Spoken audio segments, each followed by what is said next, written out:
106.3, fréquence Paris pluriel, vous êtes sur l'émission Mode d'emploi, l'émission des chômeurs et des précaires, avec ce soir des journalistes du PIAF et des membres de Attaque. Et l'émission Mode d'emploi de fréquence Paris pluriel rebondit avec l'interview de Frédéric Vial, interviewé par Gaël. Ils vont parler d'Europe. Oui, Frédéric, bonsoir. Bonsoir. Tu es militant altermondialiste, tu as animé plusieurs campagnes contre l'OMC, l'Organisation mondiale du commerce et les accords de libre-échange. Tu es en particulier l'auteur d'un manifeste contre les traités transatlantiques en 2015. Et qui dit accord de libre-échange dit Union européenne, qui est motrice dans ces affaires. Donc tu t'es intéressé aussi beaucoup au fonctionnement de l'Union européenne. Et donc, ce parcours t'amène aujourd'hui à être candidat aux élections européennes du printemps sur la liste France Insoumise. Alors, dans tes interventions, tu décris souvent l'Union européenne comme une machine antidémocratique. La question à laquelle on va essayer de réfléchir ce soir, c'est est-ce qu'on peut imaginer, en supposant qu'on ait une majorité de gauche, de vraie gauche au Parlement européen, une politique de gauche écologique et sociale, voire anticapitaliste, pourquoi pas, au niveau européen? Alors, première question, on va faire un exercice. On suppose qu'on reste dans les traités actuels. Qu'est-ce qu'on pourrait faire de gauche avec une majorité de gauche au Parlement européen? Rien. Bien. C'est-à-dire Merci, que... au revoir. Ah, À la oui, prochaine oui. fois. Non, mais c'est-à-dire qu'il ne faut pas raconter de carabistouille aux gens. C'est pas parce qu'il y aurait par hasard une majorité de gauche au Parlement européen que d'un seul coup, il y aurait la possibilité de changer l'Union européenne de l'intérieur. Ça, si on raconte ça, on dit des bêtises. Hein. C'est complètement faux. Il y a pour cela au moins une bonne raison, mais il y en a plusieurs.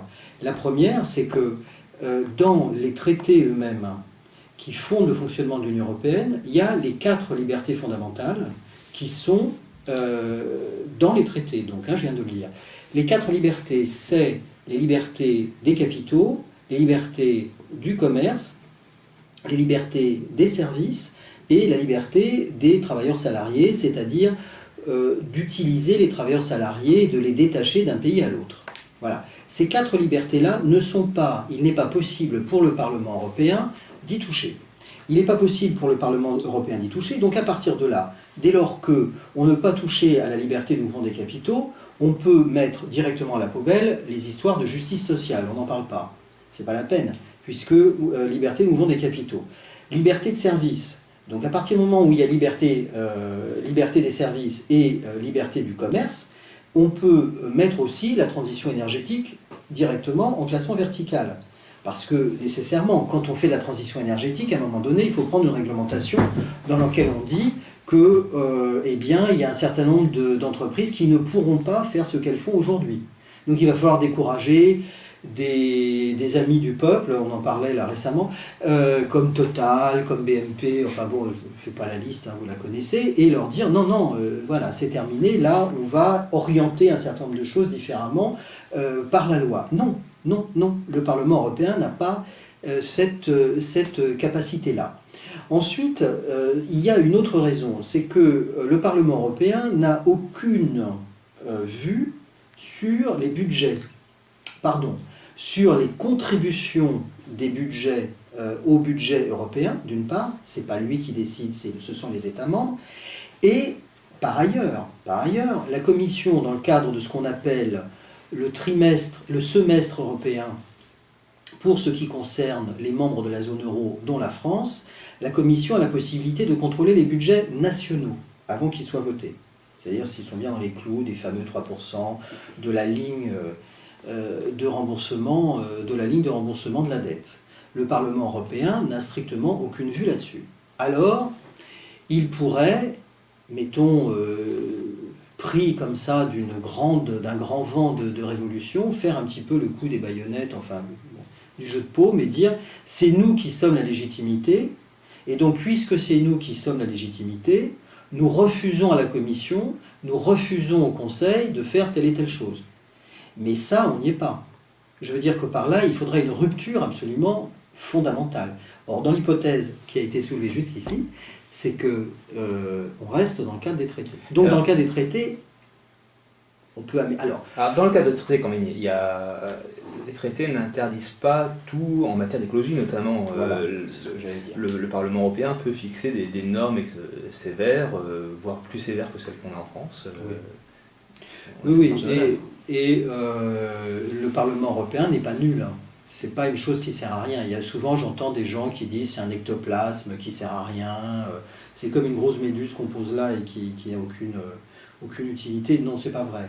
Parce qu'il peut quand même arrêter un certain nombre de grosses horreurs qui sont en cours. Il y en a quelques-unes là qui sont annoncées, qui sont mises un peu en file d'attente en attendant les élections. Hein. C'est classique, 6 mois avant, on met un certain nombre de saletés avant, on ne les vote pas tout de suite, quoi, sinon ça se verrait trop.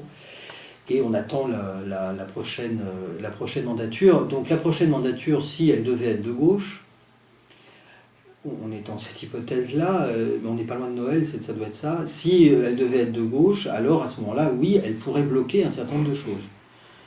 Ce en quoi ce n'est pas inintéressant d'avoir des députés de gauche. Hein. Alors, bloquer, c'est une chose, mais est-ce que le Parlement européen pourrait, par exemple, réorienter, au-delà des blocages, réorienter, par exemple, les projets de l'Union européenne en matière de commerce international, c'est-à-dire forcer la Commission ou les négociateurs de l'Union européenne à négocier des accords de commerce internationaux qui soient respectueux de l'environnement, du droit du travail, de ces choses-là. Évidemment, le Parlement européen pourrait prendre ce genre de décision, dans l'hypothèse donc où il serait de gauche. Il prend ce genre de décision. La Commission, à ce moment-là, elle a deux possibilités.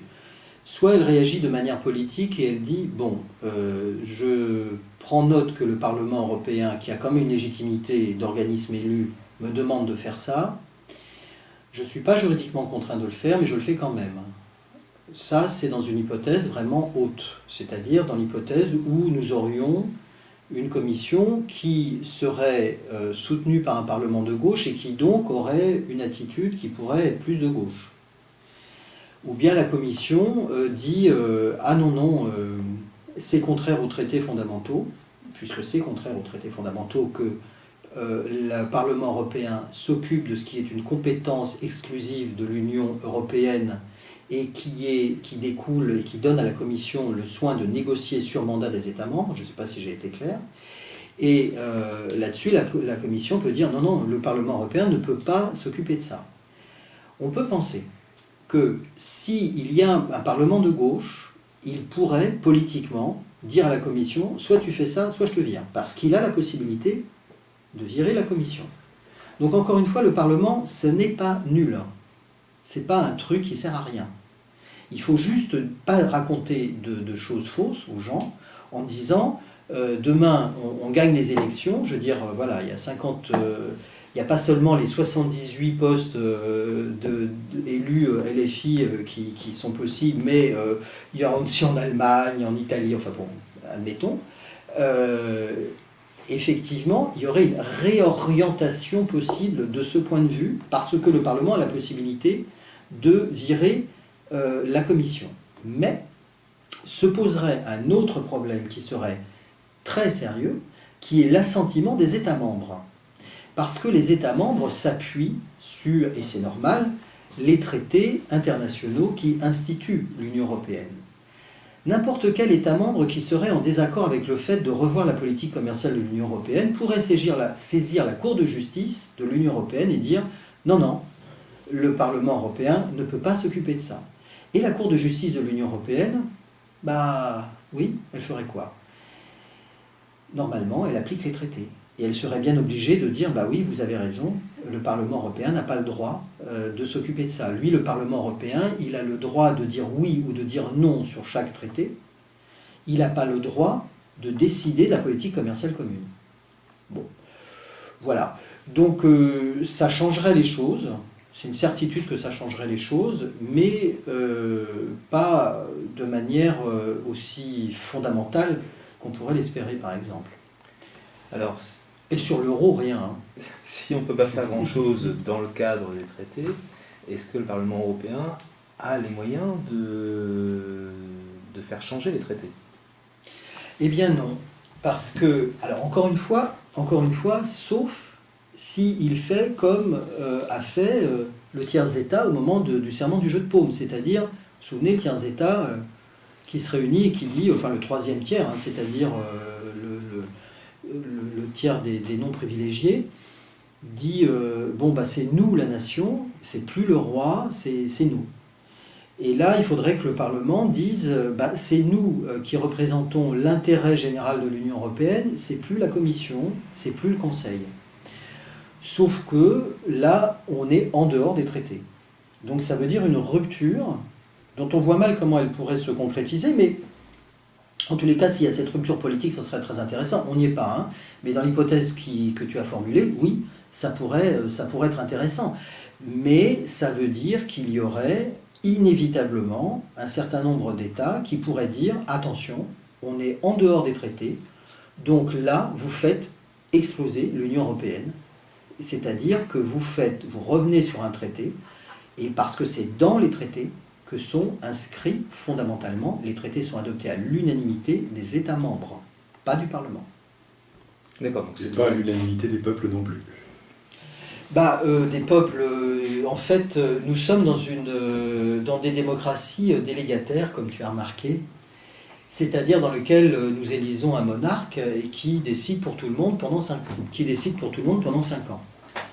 Non, je pensais au précédent agréable de 2005, bien sûr, Oui, oui, bien sûr, où on a bien respecté les volontés du peuple. j'allais le dire. Donc en fait, pour changer les traités, il faudrait déjà sortir des traités, faire une sorte de coup de force démocratique, sinon ça ne serait pas possible. Bah, Bon. J'allais dire oui. C'est 22 secondes. Hein. Je sais pas si on Ça fait va, pour par 22 rapport secondes. à- On peut, ouais, on peut. Pourquoi? Non, je parlais de la caméra, parce que ça tourne pendant ce temps-là, donc Ah oui, c'est c'est une connerie. Je comprends tout. 106.3, fréquence par pluriel, l'émission Mode d'emploi, l'émission des chômeurs et des précaires, dès que ce soir, des journalistes du PIAF et des membres de Attaque. Et nous interviewons Frédéric Vial, militant altermondialiste et candidat aux élections européennes. Alors, les perspectives au niveau du Parlement européen semblent assez compliquées pour mener une politique de gauche au niveau européen. Alors, on va prendre les choses autrement. Pour la gauche européenne, quelle est la bonne stratégie? Est-ce qu'il faut essayer de réclamer, enfin, de construire fédéralement, enfin, construire une Europe fédérale qui impose dans toute l'Union européenne une politique de gauche? Ou bien est-ce qu'il faut réduire le fédéralisme de l'Union européenne pour construire des politiques de gauche à l'abri des frontières nationales? Dans la situation actuelle, il me semble qu'il n'y a pas tellement de choix. Construire une Europe fédérale qui imposerait des politiques de gauche serait l'idéal d'un point de vue théorique, mais seulement d'un point de vue théorique. Parce que d'un point de vue pratique, on n'y est pas du tout. Puisqu'il faudrait, à traité constant, qu'il y ait une unanimité des États membres, et donc que dans le même temps, il y ait un changement de majorité dans tous les États membres. On est dans quelque chose qui est pratiquement infaisable, y compris, et bien sûr qui n'aura pas lieu aux élections prochaines, mais qui n'aura jamais lieu. La force politique qui est capable de militer dans quelque chose comme une vingtaine de langues, parce qu'il y a le problème des langues aussi, on milite chacun dans sa langue, on milite chacun sur un territoire, on milite en fonction de son histoire. Et ça, la force politique qui est capable de faire la rupture nécessaire, en tous les cas celle que nous appelons de nos voeux, dans l'ensemble des États membres, n'existe pas. En Même revanche, pas Vladimir Poutine. c'est-à-dire que Poutine, Vladimir Poutine lui-même est le président d'une fédération qui ne fait pas partie de l'Union européenne. Donc il est hors jeu. Hein, non, cette force n'existe pas. Cette force n'existe pas. Et alors, on peut espérer trouver des alliances ici, là ou ailleurs, dans certains pays. Et d'ailleurs, les choses se font. Et le mouvement altermondialiste travaille à ce type d'alliance. Et il y a aussi des alliances qui sont faites par, puisque je suis candidat à la France Insoumise, j'en parle, qui sont faites au niveau de la France Insoumise avec les Espagnols, avec les Portugais et quelques autres comme ça. Mais en dehors de ça, cette force-là politique n'existe pas. La seule solution envisageable, c'est qu'un pays qui a un poids réel, un poids sérieux, opère les ruptures nécessaires au moment où c'est possible. Avec d'autres, si c'est possible, sans les autres, si c'est nécessaire. Mais alors, si on cherche à faire une politique de gauche à l'abri des frontières nationales, on n'évite pas, d'un point de vue pratique, le dumping social et fiscal des autres États. Oui. Est-ce qu'il n'y a pas à articuler ce, on va dire, souverainisme de gauche, entre guillemets, avec une politique au niveau européen pour limiter cet effet néfaste? C'est exactement la difficulté. C'est exactement la difficulté parce que, pour le dire autrement, péter l'Union européenne pour péter l'Union européenne, ça n'a pas de sens en soi. Je veux dire par là que si c'est pour péter l'Union européenne pour faire exactement la même chose, mais au niveau national, ça n'a pas d'intérêt. C'est ce qui se passe au niveau britannique et ça n'a pas d'intérêt. Les Britanniques vont avoir, avant ou après être dans l'Union européenne, le même type de politique, peut-être même pire encore après, du point de vue de la sauvagerie libérale, et pourtant ils nous ont beaucoup précédés dans ce domaine-là. Donc ça n'a pas d'intérêt. Et donc il y a une nécessité d'articuler effectivement avec une autre politique, et donc de chercher un certain nombre de compromis. Et il y a aussi, avec nos partenaires naturels que sont nos voisins, et il y a aussi une autre nécessité, c'est que aujourd'hui la puissance de feu des marchés financiers est telle qu'on ne peut pas espérer de manière sérieuse, en tous les cas on ne peut pas faire croire de manière sérieuse qu'on va réussir à lui faire pièce juste parce qu'on a décidé de le faire dans notre coin. Dans notre coin, on peut faire beaucoup de ruptures, on peut reprendre la main, on peut y compris lutter contre les paradis fiscaux de manière efficace, par exemple, puisque Attac en parle beaucoup. Mais on ne peut pas imaginer qu'on va pouvoir re-réglementer la finance internationale juste parce que nous, les Français, on a décidé de le faire. En revanche, le fait de dire, on se met, à un moment donné, on fait les ruptures nécessaires, on se met autour d'une table, ce qui est en soi est une rupture, en disant, la France siffle la fin de la partie, et un certain nombre de choses maintenant qui n'est plus possible de faire, et on négocie un autre mode de fonctionnement, ça peut être jouable, à la condition d'avoir la volonté politique de le faire. C'est ça. Alors, c'est peut-être, je ne sais pas si je le dis bien ou si je le dis pas bien, mais c'est pas très important à ce stade. C'est l'histoire du plan A, plan B. C'est l'histoire de dire, de toute façon, il va falloir mener des ruptures, et de toute façon, il va falloir articuler et construire quelque chose d'autre immédiatement.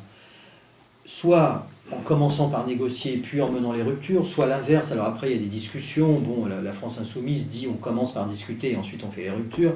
Il y en a d'autres qui disent l'inverse, mais à ce stade, c'est pas très grave. L'idée générale, c'est véritablement d'articuler les ruptures nécessaires avec la construction d'autre chose. Et aujourd'hui, déjà, certaines ruptures sont possibles, puisqu'on voit bien le président Macron dépasse allègrement les 3% de budget, de déficit budgétaire. Mais il y a peut-être une faille dans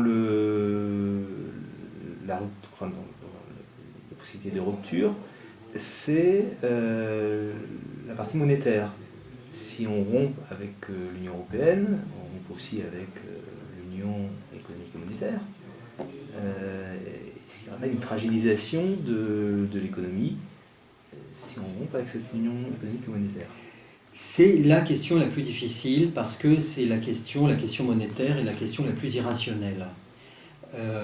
Étant donné que l'argent, ça trimballe aussi des choses, c'est pas seulement de l'argent, c'est un lien social. Et évidemment, là on touche à quelque chose qui est une des peurs fondamentales. Enfin, à partir du moment où on a 3 euros sur un compte en banque, on commence à craindre de se dire mais qu'est-ce qu'ils vont devenir? Enfin, qu'est-ce que va devenir ma paye? Qu'est-ce que va devenir l'héritage de Tati Daniel? Qu'est-ce que va devenir l'appartement que j'ai acquis ou la maison, je sais pas quoi. Enfin, vous voyez, tout ça, c'est des choses qui doivent pas être prises par-dessus la jambe parce que ça fait peur. Ceci dit, on peut essayer de traiter ça d'une manière un petit peu rationnelle. Il y a, concernant la question monétaire, un certain nombre de nécessités. c'est immédiatement de bloquer deux choses. Dès qu'un gouvernement, mais là on n'est pas en train de parler des élections européennes, on est en train de parler de l'étape d'après. On est en train de parler de l'hypothèse où un gouvernement de gauche arriverait en France, puisque c'est ce qui nous concerne, puisque nous sommes en France. Le jour où il arrive, pas le lendemain ni le surlendemain, le jour où il arrive, il faut rétablir le contrôle du mouvement des capitaux. Et là, on est en rupture avec l'Union européenne. Mais comme tu l'as indiqué tout à l'heure, lorsque c'est un gros pays qui fait ça, on est dans quelque chose qui, au niveau européen, où on commence à se dire, bon, là, c'est pas la Grèce, quoi. La France n'est pas la Grèce, et le pari, c'est d'avancer sur cette question-là. Rétablir le contrôle sur les mouvements des capitaux, et l'autre chose immédiatement, c'est de reprendre la main immédiatement sur la Banque centrale. La Banque de France existe toujours, hein, elle fait simplement partie de la Banque centrale européenne. Reprendre la main sur la Banque centrale. Et là, lui ordonner quelque chose de fondamental pour éviter ce qui s'est passé en Grèce, c'est-à-dire d'assurer la liquidité de l'économie. Parce qu'en Grèce, ce qui s'est passé, il ne faut absolument pas recommencer ça. Ce qui s'est passé, c'est que à un moment donné, la BCE a fait quelque chose de parfaitement illégal. Elle a bloqué le robinet à liquidité. Et donc, le Premier ministre grec, que je ne défends pas en l'occurrence, ni là ni à aucun moment, le Premier ministre grec s'est trouvé devant la situation où il fallait qu'il prenne une décision, soit il pliait devant la BCE, soit il ne pliait pas, et s'il ne pliait pas, il n'y avait pas de billets le lundi matin dans les distributeurs. Et donc là, c'était l'émeute quand même. Donc ça, il faut éviter absolument ça. À partir de là, c'est aussi un travail pédagogique que de dire que les choses peuvent se faire de manière ordonnée. Alors, il y a plusieurs possibilités qui sont sur la table. À ce stade, je pense que ça relève du débat. C'est-à-dire que je ne vais pas avoir la prétention de dire quelles sont les possibilités. Certains disent qu'il faut sortir définitivement de l'euro et créer un franc ou reprendre une monnaie nationale qui soit directement indexée ou mise en lien avec l'euro directement. Bon, il y a aussi, alors avec ce que ça peut poser comme difficulté en termes d'approvisionnement internationaux. Et puis il y a aussi ceux qui disent, mais on n'a pas besoin de rompre formellement avec l'euro, il suffit qu'on reprenne la main sur la Banque centrale et que la Banque centrale émette sur l'ordre du gouvernement les liquidités nécessaires, et à partir de là, on est en mesure de renégocier des nouvelles règles. Personnellement, j'aurais tendance à parler de ça. Mais je vous invite à considérer que... Enfin, je vous invite, les gens autour de cette table,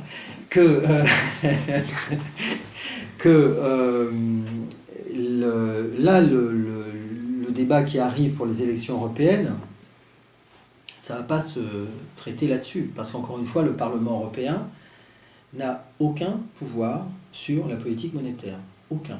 Donc là, la chose, elle est réglée par les élections européennes. On peut en parler, mais pour l'étape suivante. En tous les cas, là, pour l'élection européenne, le Parlement européen ne pourra rien faire sur la politique monétaire. Mais Dupont-Aignan va rentrer en dépression, là. C'est grave. Donc, là encore, pour ce qui concerne la Banque Centrale Européenne, les 3% de déficit, les politiques d'austérité, le seul moyen d'agir du Parlement européen, ce serait un coup de force politique. Rien n'est possible dans les règles actuelles. Ah, mais dans les traités actuels, de toute façon, les choses sont clairement établies, le rôle de chacun est clairement établi, le Parlement européen est en codécision sur un certain nombre de choses, et il y a un certain nombre de choses qui ne décident pas. Et est-ce que c'est le mot de la fin? Parce qu'on a envie d'espoir, on a envie de voir une élection qui peut servir à quelqu'un, servir aux gens. Oui. On peut quand même finir sur une petite note positive. Mais oui, et pourquoi est-ce que je vais m'enquiquiner à me présenter, hein, c'est d'ailleurs un plaisir, aux élections par exemple. À quoi ça servirait d'avoir des parlementaires de gauche au Parlement européen? À deux choses.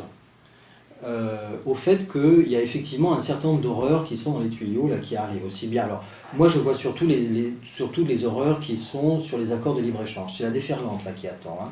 Là, jusque-là, on a vu une vaguelette. Là, il y a un tsunami qui arrive avec, j'en ai compté 12, mais peut-être qu'il y en a certainement que je ne connais pas, qui sont quelque part dans les coins. Bon, donc déjà, ça, c'est important. parce que on a besoin de gens sur place qui seraient des lanceurs d'alerte. Je le vois, moi, comme militant dans le mouvement social. On a besoin d'avoir des relais au Parlement européen pour savoir ce qui se passe et pour lancer les mobilisations. Aucune des mobilisations que nous avons lancées sur l'OMC, sur le TAFTA, sur le CETA, ne nous permet de dire qu'on peut se passer d'avoir des relais au Parlement européen. Et donc ça veut dire que même si on est conscient des limites du Parlement européen, encore une fois qui n'est pas nul, hein, si on est conscient des limites, néanmoins on a besoin d'avoir ces lanceurs d'alerte.